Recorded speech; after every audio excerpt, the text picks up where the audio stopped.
നമസ്കാരം, മലയാളി വാർത്തയിലേക്ക് സ്വാഗതം. കഴിഞ്ഞ ദിവസം വളരെ അപ്രതീക്ഷിതമായുണ്ടായ കടലേറ്റത്തിൽ വൻ നാശമാണ് കേരളത്തിൽ റിപ്പോർട്ട് ചെയ്യപ്പെട്ടിട്ടുള്ളത്. പൂവാർ EMS കോളനി, കരികുളം, കല്ലുമുക്ക്, കൊച്ചുതുറ, പള്ളം, അടിമലത്തുറ പ്രദേശങ്ങളിലെ 200 വീടുകളിലാണ് കഴിഞ്ഞ ദിവസം വെള്ളം കയറിയത്.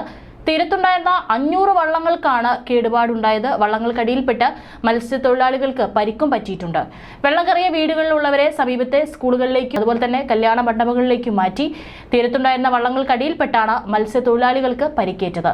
പൊഴിയൂർ, കൊല്ലങ്കോട്, പൂവാർ, കരിങ്കുളം, പുതിയതുറ, അടിമലത്തുറ, പൂന്തുറ, വലിയതുറ, ശംഖുമുഖം, കഠിനകുളം, അഞ്ചുതെങ്ങ്, പൂത്തുറ, തുമ്പ, പെരുമാതുറ, വർക്കല എന്നിവിടങ്ങളിൽ തീരത്തുണ്ടായിരുന്ന വള്ളങ്ങൾക്കാണ് കേടുപാടുണ്ടായത്. എഞ്ചിനുകൾ, വലകൾ, മറ്റുപകരണങ്ങളെല്ലാം തന്നെ ഒഴുകിപ്പോയി. കൂട്ടിയിടിച്ച വള്ളങ്ങളെ കരയിലേക്ക് അടുപ്പിക്കുന്നതിനിടയിൽ മത്സ്യത്തൊഴിലാളികളിൽ 2 പേർക്ക് ഗുരുതര പരിക്കേറ്റിട്ടുണ്ട്. തുമ്പയിൽ 100 മീറ്റർ വരെ തിരമാല അടിച്ചു കയറി എന്നാണ് റിപ്പോർട്ടുകൾ.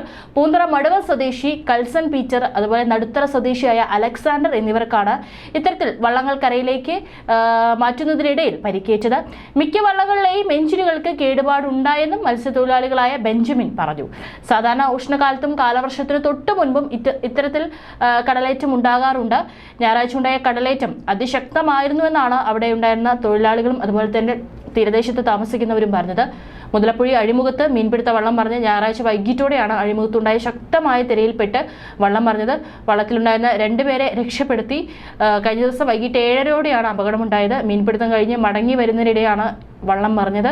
അഞ്ചുതെങ്ങ് സ്വദേശികളായ ജോയലിനും വിനുവിനാണ് പരിക്ക് പറ്റിയത്. അവരെ കോസ്റ്റൽ പോലീസ് എത്തി രക്ഷപ്പെടുത്തുകയായിരുന്നു.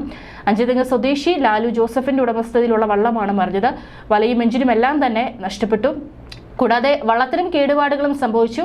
കോസ്റ്റൽ പോലീസിന്റെയും മറൈൻ എൻഫോഴ്സ്മെന്റിന്റെയും സഹായത്തോടെ മറിഞ്ഞ വള്ളം കരയ്ക്കെത്തിച്ചു.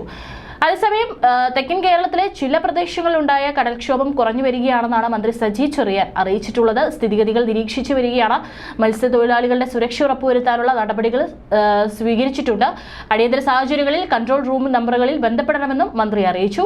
കേരളത്തിലെ കടലാക്രമണത്തിന് കാരണമായ കള്ളക്കടൽ പ്രതിഭാസം തുടരുമെന്നും ജാഗ്രത പാലിക്കണമെന്നാണ് ദുരന്ത നിവാരണ അതോറിറ്റിയുടെ മുന്നറിയിപ്പ്. അടുത്ത 2 ദിവസം കൂടി കള്ളക്കടൽ പ്രതിഭാസം തുടരുമെന്നും കടലാക്രമണ സാധ്യതയുള്ളതിനാൽ തീരപ്രദേശത്തുള്ളവർ ജാഗ്രത പാലിക്കണമെന്നും അറിയിപ്പിൽ പറയുന്നു. തിരുവനന്തപുരത്ത് തീരപ്രദേശത്ത് വിനോദസഞ്ചാര കേന്ദ്രങ്ങളിൽ നിയന്ത്രണം ഏർപ്പെടുത്തിയതായി ജില്ലാ കലക്ടർ പറഞ്ഞു. ആലപ്പുഴയിലെയും സ്ഥിതി രൂക്ഷമാണ്. ജില്ലയിലെ പുറക്കാട്, വളഞ്ഞവഴി, ചേർത്തല, പള്ളിത്തോട് എന്നിവിടങ്ങളിലും കടലാക്രമണം രൂക്ഷമാണ്. ആറാട്ടുപുഴയിലും കടലാക്രമണം രൂക്ഷമാണ്. തൃക്കുന്നപ്പുഴ വലിയഴീക്കൽ റോഡിൽ ഗതാഗതം നിലച്ചു. അപ്രതീക്ഷിതമായി ഉണ്ടാകുന്ന വേലിയേറ്റത്തെയാണ് കള്ളക്കടൽ എന്ന് പറയുന്നത്.